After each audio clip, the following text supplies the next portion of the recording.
Check it out.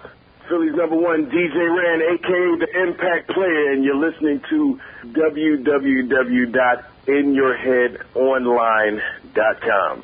Best wrestling program on the web, period. Okay. Yes, now we got me on the line. How long does this last, brother? You guys are cutting into my party time. All right. We'll try to wrap it up. I'll be quick and painless. Okay. Here's my thing. I get to talk to a true legend, Scott Hall. Thanks, baby. Thank you. And I got to ask one question, Scott. You know, I guess you could consider me another member of your Arkansas Mafia, being that I'm out of Arkansas. All right. I tell you what, I had a girl from Arkansas just rip my heart out, but she'll give you a good shot of ass, so I put up with it. No, go ahead, baby doll. Dude, you're awesome, dude. I got one question. I am not keeping the secret anymore. There's a thing called the internet, so everybody out there, what is it? The outsiderscotthall.com. Exactly. Check in and check out Scott's. I still rule the world. Mm-hmm. Check out Scott's super sweet T-shirt, Walk the Edge. Oh, okay. Now, right. You'll wait till you see what I got coming up next. Because that is a killer shirt. Have you seen the thongs that are coming out yet? No, I have not. I got thongs and baseball hats coming out, and I got some hot. Because I'm gonna have to get a couple of my lady friends some of those. Then I got I have some hot lady wrestlers signed up to model them thongs, and I'm gonna put it on Last Call Scott Hall, little commercial. So all you lonely dudes, Last Call Scott Hall. I'm gonna have nice. Babe, well, you know, we do these songs that got razor blades on the front. We could also get a couple of nice exotic dancers to model a couple of those for you too, Scott. So what was that's all I've ever dated. I mean, I married a couple of strippers. That's all I've ever dated. Hey, I love strippers. They're good people. So what was your question? Okay, my question is simply this, Scott. If you could book yourself against any opponent now, out there throughout the world, who would Scott Hall choose to wrestle as his vanity match?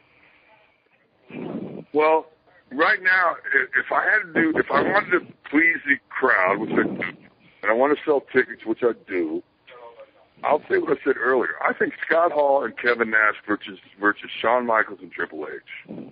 I think that's the tag team main event. And then you know what else I'd throw on the card is like Sid Vicious versus anybody on Vince's roster. Now you got two matches there that are going to sell out around the world. Now in a single match, I'd have to go down and say I'm all beat up and broke up, and I know Shawn Michaels is too. But we've had 2 ladder matches, and we're 1-1. Maybe me and Shawn one more ladder match, but I really think people would like to see DX versus NWO. Mm-hmm. And I mean, like me and Kev versus Shawn Michaels and Triple H, and we're all buddies, and we're all the clique, and we had the famous curtain call and all this stuff that all these marks get excited about. But I think that would be a hell of a match. I know the ring quality. I know the match. I know what happens in the ring will be of high quality. I think the interviews will be entertaining, and it doesn't matter what the finish is. I just think it'd be great. Mm-hmm. So I hope that answers your question, and thank you for calling. Yeah. Well, I apologize anybody didn't get through tonight, but we got one last caller here. We got DJ Ran on the line. What up? Scott Hall. Hey, what's up, man? Hey, what up, man? I just wanted to say, my 3 years working there, you was cool as shit. I ran into quite a few, I'll call them dickheads. But during the time I was there, man, there's a couple of people that I know that I met, and cats that I grew up watching on television. And it's a cat, it's like they're like, what you doing with a DJ and wrestling and whatever? I'm doing my job, and I'll never forget, the people that were there that was actually cool. And right. Oh yeah, bro. I'm with you. You never forget the people cool to you, and you never forget the people who treat you like shit.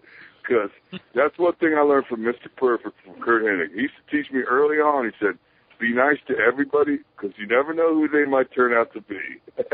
Because there were some dudes who shafted me early in my career, and then guess what?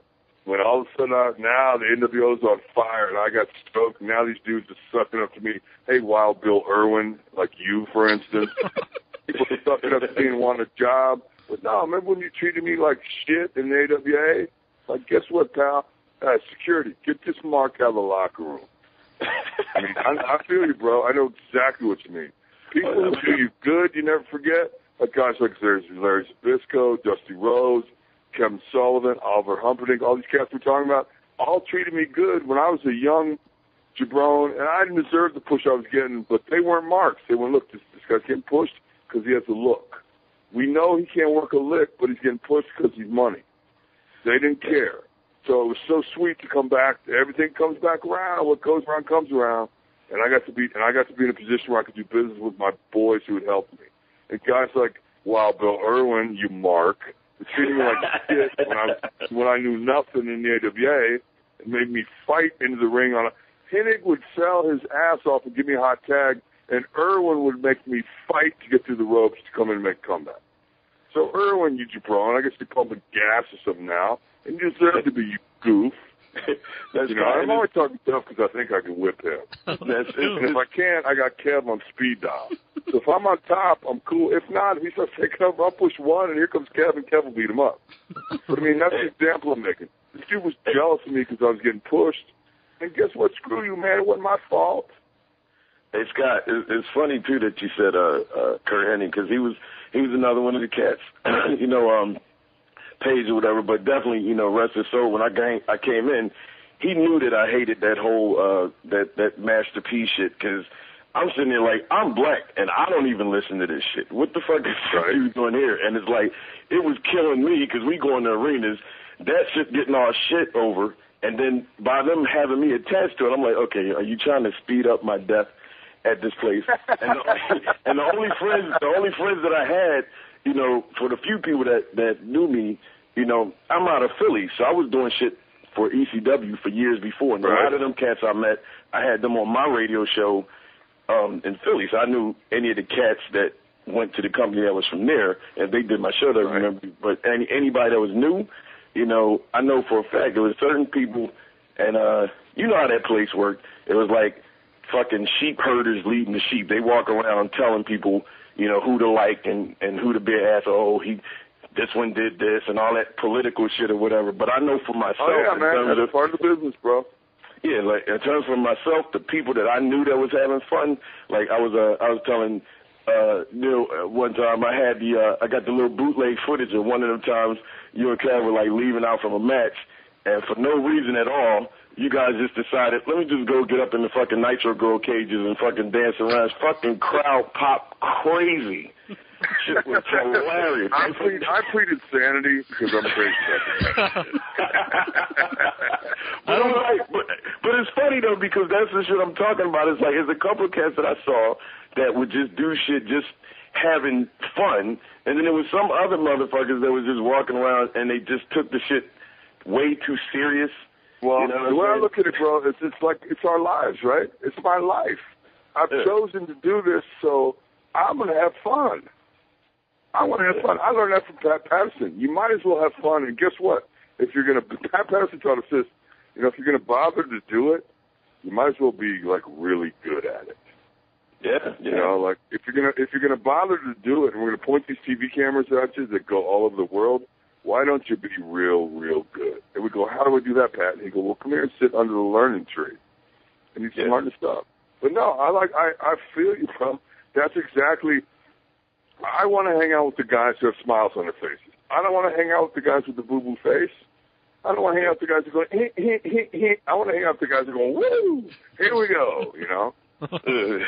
That's the way it's supposed to, I don't know.